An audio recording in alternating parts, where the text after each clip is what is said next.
Hello learners, and welcome back to our English, I almost said English first additional language lessons, but now it's inclusive of both English FAL and English home language, but now we are going to focus into English home language. And for those who are doing English as first additional language, please check the first additional language playlist for language and paper 1 in my channel. Everything is there. All the components of paper 1 are covered sufficiently. So now we are going to focus in English home language, and on this upload we are going to focus on comprehension. Remember, comprehension carries the bulk of the marks. It weighs 30 marks, so we need to familiarize ourselves with what is the jargon, if not the language of examination. Know the expected questions so that they don't come as a shock to your system. You need to understand and master the art of interpreting questions accordingly, and then providing how to contextualize rather responses in a comprehension. Now I'm going to take you through commonly commonly examined constructs and how to analyze them and how to interpret them, so that when you are asked questions pertaining to tone, how to critically discuss, when you need to account for the use or for any inclusion of statistics, what is required from your good selves to navigate such questions of this nature in a comprehension. In essence, grade 12s, it's important that you need to read for meaning. The word comprehension comes from the word comprehend, which means to understand. Therefore, you cannot rush to the questions without establishing what is it the comprehension talks about. What is the subject that is being discussed? In what manner is the subject discussed?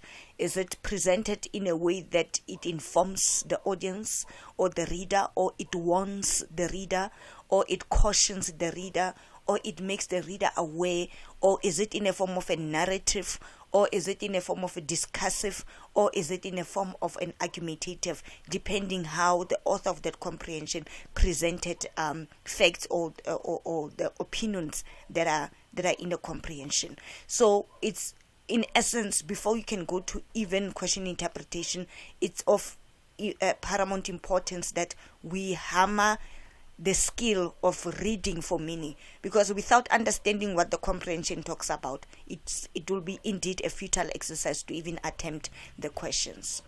Right, candidates, you need to be mindful of the following. First and foremost, you need to check mark allocation. 2 mark means 1 idea with detail, while 3 marks means 2 ideas with some detail for one of those ideas. And then whenever we speak about detail, we speak about context. What makes many candidates not to do well in comprehension is the manner in which you phrase answers or you coin answers, where you come up with general statements or ambiguous statements without rooting your answer into the context. Remember, context simply means what the subject that is being discussed. If the comprehension is about fatigue during grade 12 examination, that is your context, right? So everything that you say must be rooted in the context of the comprehension itself. And then, of course, I'm also going to encourage you to learn to fully substantiate your responses as home language candidates. It's important that you ensure that the weight of your response correlates with the mark allocation. Questions such as critically discuss, these are higher order questions, so we expect you to go all out and leave no stone unturned in as far as fully substantiating and rounding off your ideas, right? And then and present point for or against the ideas, or state whether the ideas or subject being discussed is valuable or relevant. Then you need to also be mindful of question verbs, such as when examiner says explain, justify, discuss, comment or critically discuss. These are frequently used examination concepts. Questions which focus on diction, tone or style need to be based upon relevant quotations from the source, which means context, which are explained in the context of the passage. Generic answers receive a single mark. So with me, I'll cross this out that I don't want to see any generic answers, which are only opinion-based, that are not even contextualized. The jargon of English must be known, such as diction, what we mean by diction, what we mean by tone, what we mean by style, what we mean by imagery, etc. These underpin quite a few questions throughout the examination. Now, let us do question interpretation. Right. Informative comprehension provides the reader with facts, ideas, vocabulary, and stated information. Inferential comprehension, the reader has to infer meaning from the facts and information received or found in a text. What does that mean? Right. When you're asked to infer meaning, grade 12s, it means that you need, this is where you draw conclusion based on the information provided in the text, rather than just recalling explicit statements. It means that when you are inferring meaning, you cannot quote verbatim what you have just read. You read, after reading, you analyze, after analyzing, then you draw a conclusion to say what is therefore the implied meaning in that particular statement or paragraph. It also involves using context clues, prior knowledge, and critical thinking to understand the implied meanings or the implied message that is conveyed in the comprehension. So when we say that you need to infer, what is that you understand from the comprehension without repeating the information raw as it is from the text. Now, that's where you draw conclusion, and this needs critical thinking skill. Evaluative comprehension, the reader is required to have a deeper understanding of the topic or event. It involves analyzing and weighing an event or an author's intent, option, language, and style of presentation. Now, it's your duty as a reader to practice what I call close reading, that you are not just reading for the sake of reading. You are mindful, right? And you are taking into cognizance the manner in which facts or opinions are presented, the form or level of language incorporated in the comparison, and ultimately the style. Does the author use a figurative expression to convey a particular imagery? Does the author also include factual information to strengthen his or her line of argument? So that is how deep and how far you need to go in order to critically analyze and critically understand the written text. Appreciative comprehension. The reader is expected to go beyond merely decoding the text or audio and making sense of it. It also involves giving reaction and thoughts about material or event based on a deeper understanding of the situation of the text. We also have tongue-in-cheek, a text where the writer appears to be funny but also intends to be serious. E.g., the writer appears to be a huge fan of the restaurant, although I suspect it was said tongue-in-cheek. This another terminology and that is incorporated in comprehension. We can also have what you call juxtapose. In this word, if this word is used in a question, this is what it means.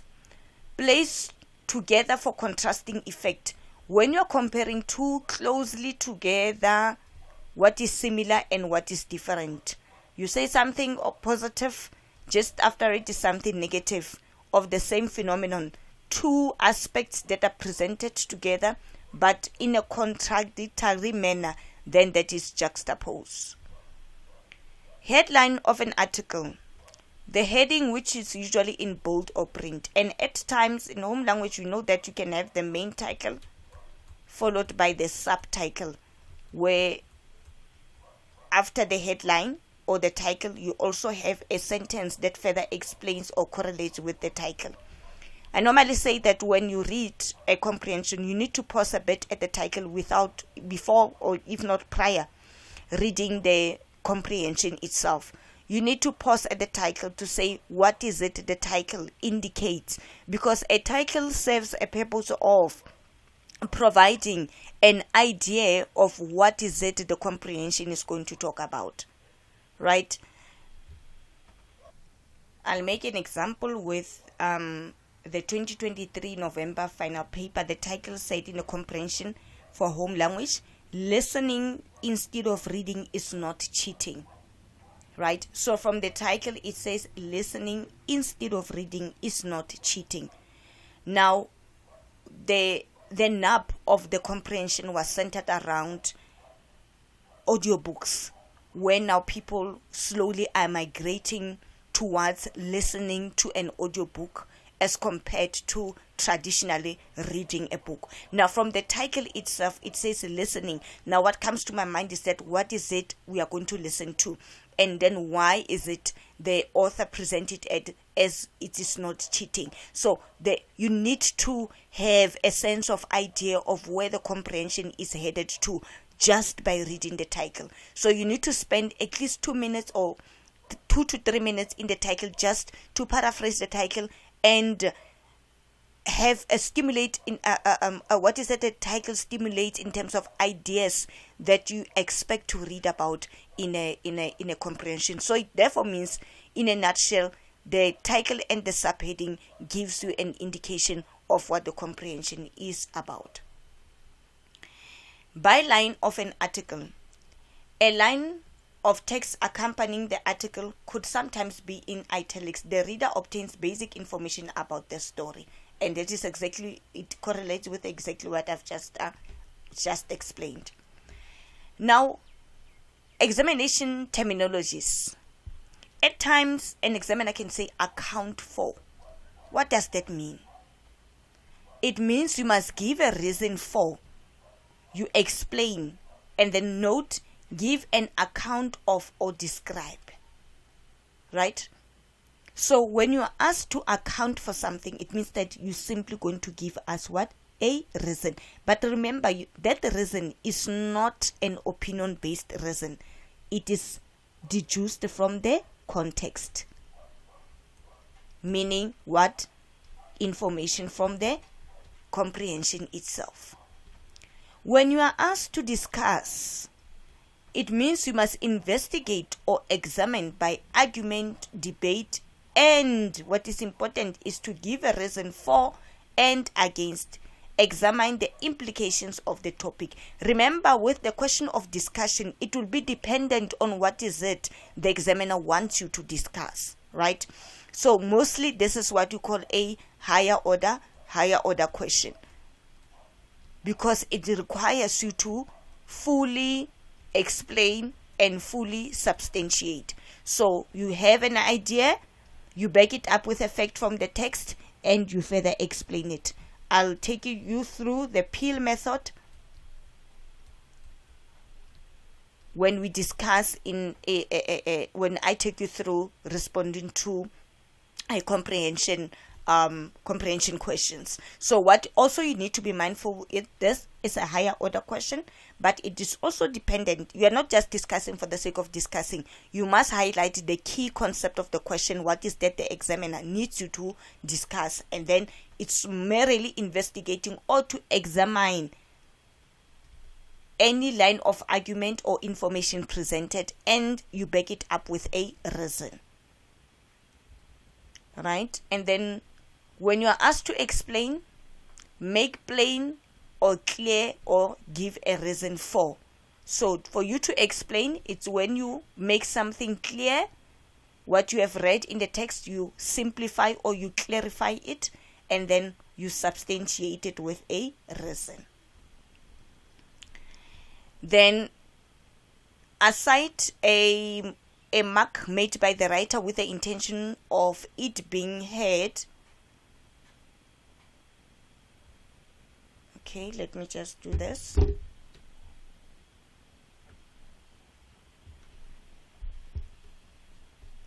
Or seen by the reader, a form of parenthesis, an afterthought, usually in brackets, where the writer talks to himself. This personally creates a conversational tone where in a comprehension, an author may include a parenthesis like this to give additional information. It allows the reader to a shocking revelation about the power that machines will wield over human beings. This is just an example from another comprehension. The writer wants to convince the reader that a potential fatal situation could arise. So this, the use of parenthesis in a comprehension, for you to respond to the question of a parenthesis, it refers to the context, how parentheses are used. Is it for additional information purposes? Is it for clarification purposes? Is to support the former statement, and so forth. So that will be dependent on context and how the ideas are presented using parentheses in a comprehension. Another challenging type of question is question based on irony, paradox. Identify and explain in context of the passage. At times an examiner can say, with reference to paragraph 8, discuss the paradox in paragraph 8. Now remember, with irony, it's what is said contradicts what happens. With paradox, we need two contradictory statements in the same paragraph. So it means something contrary, coming from the word contradiction, to expectations, the opposite. So contradictory statement, e.g., all animals are equal, but some are more equal than others, which is a famous line from the novel Animal Farm by George Orwell. It is a paradox because something cannot be more equal than another. When I simplify responding to questions of irony and paradox, we say these are in nature. Irony and paradox are contradictions. All right. So therefore it means you must mention part A, which is positive, and use conjunctions such as however, but, yet. Let's make an example. The writer argues in line 15 that the use of cell phones is actually effective in schools, as learners can use cell phones to access reading material to strengthen their subject competency. However, in line 17, he also states that cell phones can seem to delay learners when in class.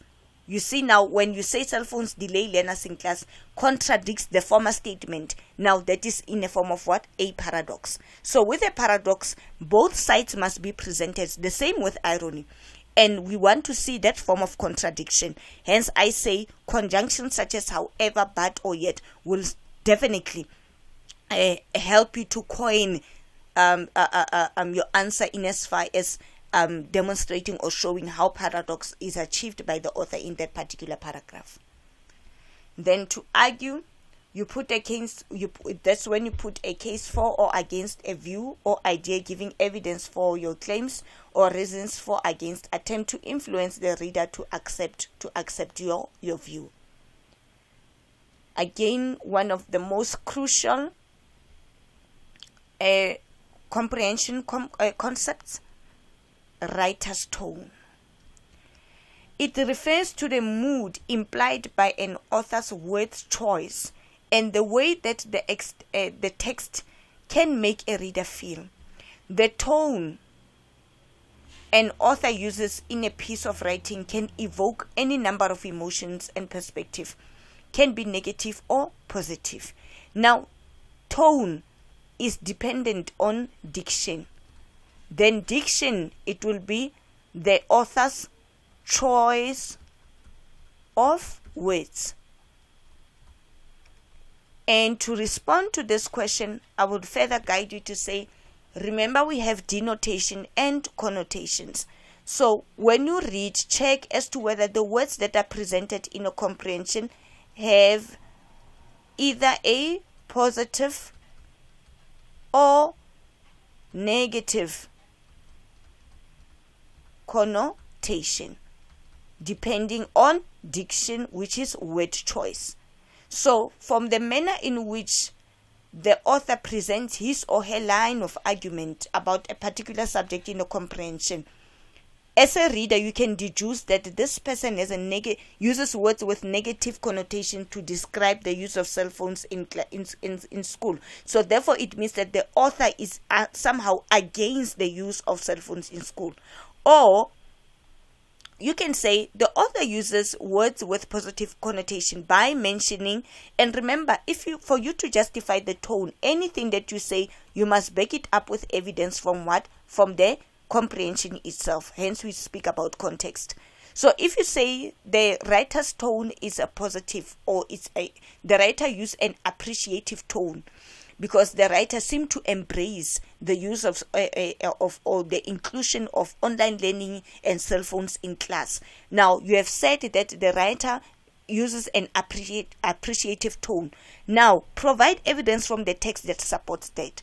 To say by using the words, then you quote those positive words to really support or cement the fact that the word choice there has positive connotation, or the word choice here has negative connotation. Now, writer's tone and attitude. Writer's attitude. Writer express their attitude through their word choice, sentence structures, and figurative language. Writer's attitude tend to fall into two broad categories. Formal, which is now an objective, or informal, which now becomes what? Subjective. Can be negative or positive. Right. And in essence, what does that mean? It means it translates to a subjective writing. When we say that writers' attitudes tend to fall into two broad categories, it means that the subjective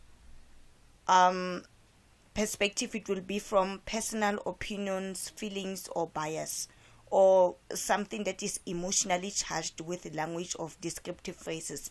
Now, it's mostly a personal account of events in a comprehension, where you can sense that now mostly associated with the pronoun I, where the author gives his or presents his or her personal account based on the subject discussed on the comprehension, and somehow even can use emotive words and personal opinions as well as feelings.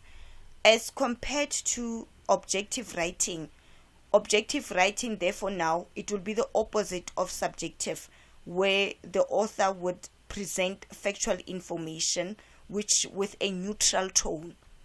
Right here it will be facts with a neutral tone.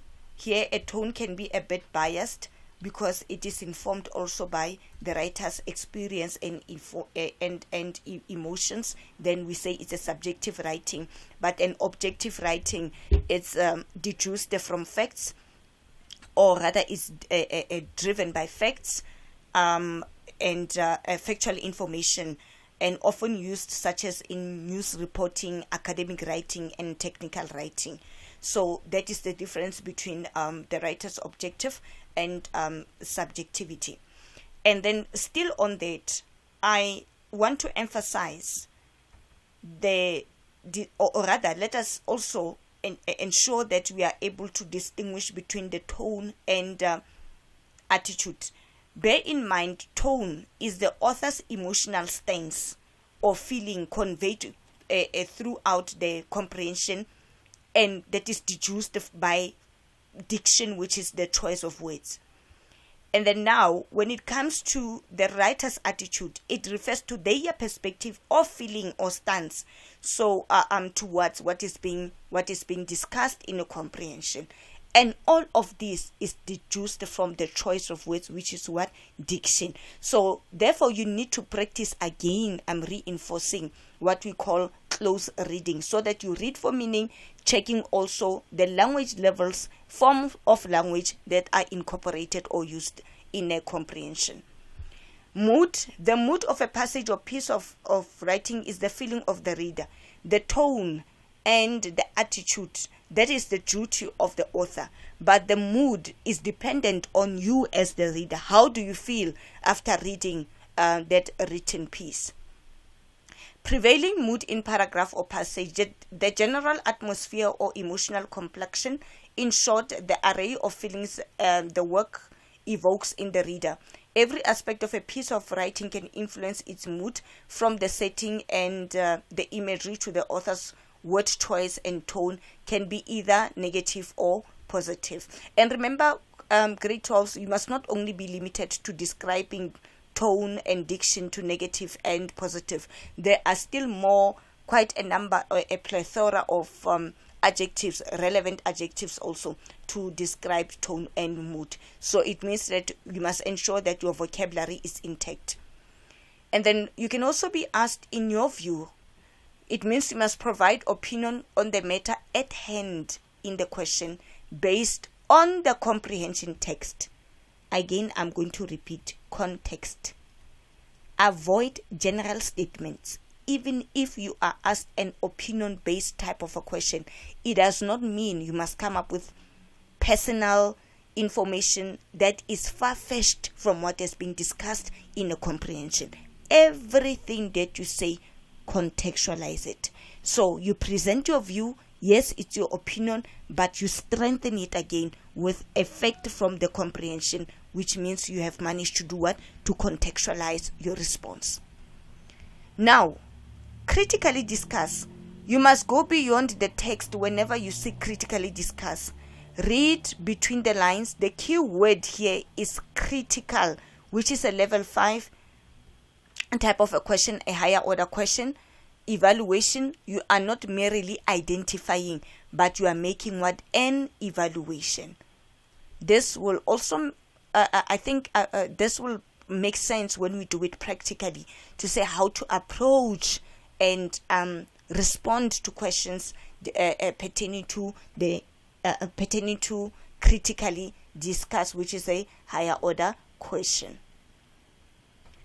How does the writer develop his or her argument or claim? Look at how an argument or argument is developed. The writer starts with one idea and then expands to convince the reader. And then also know stylistic devices or techniques in writing comprehension. Style questions deal with purpose of the passage and how the writer communicates these ideas, impression, or attitude. The writer may use literary devices that the writer uses to create a feel for his work to convey his message. Firstly, when answering a style question, ask what is the writer's message, aim, or intention. Secondly, look at one or more of the following literary devices and see how it links to the writer's message, and see the note below. For an example, the use of statistics, number, or direct speech adds credibility. To say, if the question, for an example, says account for the use of statistics in paragraph 8, we know that statistics are factual information. So it means that the writer wants to add more credibility, validity, authenticity, which provokes an emotional response to convince or manipulate or persuade the reader to agree with the line of argument presented in the comprehension. Right? Use of personal pronouns. It involves or engages the reader personally, which is colloquial language or informal, such as when the author uses the pronoun I, which gives a personal account. When he uses we, it is a way of grabbing the reader's attention and ensure that the reader is also included in what is being discussed in a comprehension. So this promotes inclusivity, and then I, it gives a personal account. And then diction, it's a word choice, provokes an emotional response, and then with a word choice, you must be in a position to note the connotation, whether the word uses negative connotation or positive connotation. And then short paragraphs or single sentence paragraph. The purpose is for emphasis, to highlight the reader's point or message, and then to evoke a response and add impact to the line of argument or to the facts that are presented in a comprehension. And then you need to quote when a comprehension has used quotes from experts in the field. For an example, if they've quoted a doctor or a psychologist or used a celebrity endorsement, again, is to add credibility, validity, or authenticity to the statement so that the statement becomes more believable to the reader. Sentence structures. Know the rules around the use of different types of sentence structures. We have simple sentence, we have complex, we have compound complex sentence. See the grammar rules. Let me just briefly refresh your memory. Correct.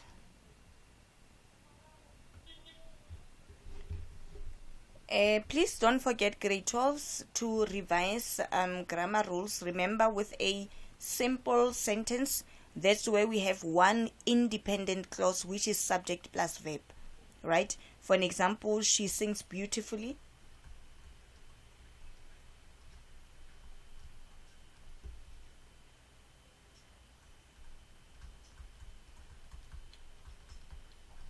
Full stop. This is an example of a simple sentence. It's one independent clause. And then for a compound sentence, that's where you have two or more independent clauses joined by a conjunction. For example, she sings beautifully and she plays the guitar. Now, once you prolong this by adding a conjunction, and she plays a guitar, now this changes from a simple to become what? A compound. So compound, when two independent clauses are joined by a single conjunction, the sentence changes from simple to become what? Compound. All right. And then a complex, it will be one independent clause plus one or more dependent clauses. When she performs, the audience is captivated. And again, it can be the use of multiple conjunctions. You can use one or two conjunctions in a complex sentence. So please make sure that you revise sentence types as well: simple, complex, and compound complex. Right. And figures of speech, grade 12s, emphasize or highlights the writer's message, engages the reader, and depending on the context, for example, the use of a metaphor where an author may compare two aspects to try to convey a particular imagery. The use of exaggeration or simile, you must also be mindful of or take note if the comprehension incorporates the use of figures of speech. The use of punctuation, emphasis, see grammar rules for use of different punctuation marks. I think we've already done that in question 5, so I'm not going to explain it further. And then, for example, word in quotation marks, air quotes, are often used to express satire, sarcasm, irony, or euphemism. However, in writing, we do not see the hand gestures and use quotation marks. Now, also the use of rhetorical question and repetition. You are going to get a question of this nature where account for the use of rhetorical question in paragraph 8, account for the use of repetition in paragraph 4. Now, the purpose of a rhetorical question, remember, is to evoke interest in the reader to think much more deeper about the subject that is being presented in a comprehension. As well as repetition is for emphasis purposes. So it provokes an emotional response and encourage thinking. It encourages the reader to think more deeper. And opinion emphasis, it highlights the writer's point about, to convince, to manipulate, to persuade, or to involve the reader directly to think more. But the most appropriate one with regard to rhetorical questions is to ensure that readers think much more deeper about what is being discussed. But remember, when you respond to questions of rhetorical questions in home language, you're not going to phrase it like I've just phrased it now. You go to the rhetorical question, you read it, and then upon reading it, you establish as to what is that the author wanted to achieve in as far as involving the reader to think much more deeper.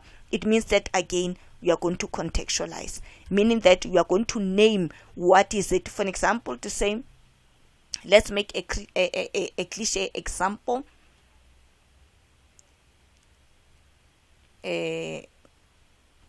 Are cell phones really disruptive? right? And then, or is it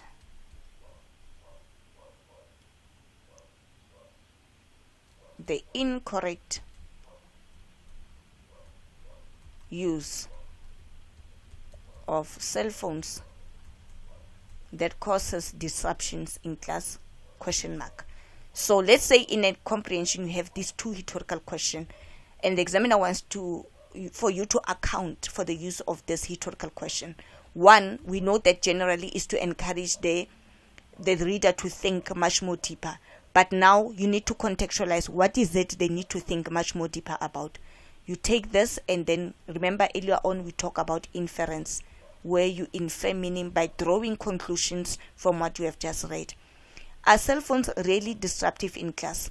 The purpose of the use of rhetorical question in paragraph 8 is to provoke the reader to think much more deeper about the use of cell phones in class and how effective or ineffective they can be. You can see now what I've just done. I've contextualized, not just to give an overarching idea to say automatically when you see the question pertaining to rhetorical questions, automatically it means that the reader must think deeper. Yes, but now think deeper about what? This now takes us back to what? Context. So you need to read those rhetorical questions in the context of the paragraph and how they are presented and their purpose. What then becomes your reason, if not the purpose of including those rhetorical questions. I hope that makes sense. And then we have ellipses. They represent a pause, focus readers' attention on omission, show silence in a text, part of a quote has been omitted, express hesitation, change of mood, suspense, or thought trailing off. Writers also use ellipses to indicate a pause or wavering. Example, really, I don't understand.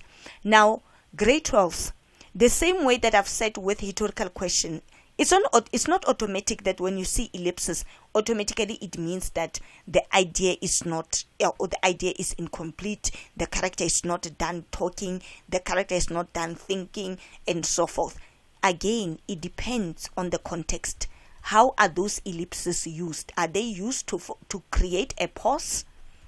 Are they used for omission purposes? Are they used for silence purposes? So you need to read where the ellipses are in relation to the context, so that now you come up with the correct option to justify the use of ellipses in that particular line.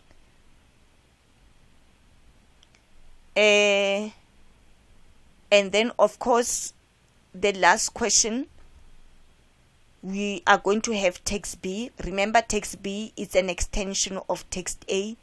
Text B supports text A, and it can be in a form of a cartoon, a bar graph, a pie graph. Comparing text A and B, usually a visual, a picture, cartoon. It can be in a form of a cartoon, a graph, or a chart. Refer to both texts in your answer and scaffold your response. Look at the paragraph that you must focus in your answer. With the comparison part of text A and B, it depends what the examiner wants from you. Maybe the examiner can say focusing only on a particular paragraph. Let's say focusing on the concluding paragraph, justify how text A supports text B.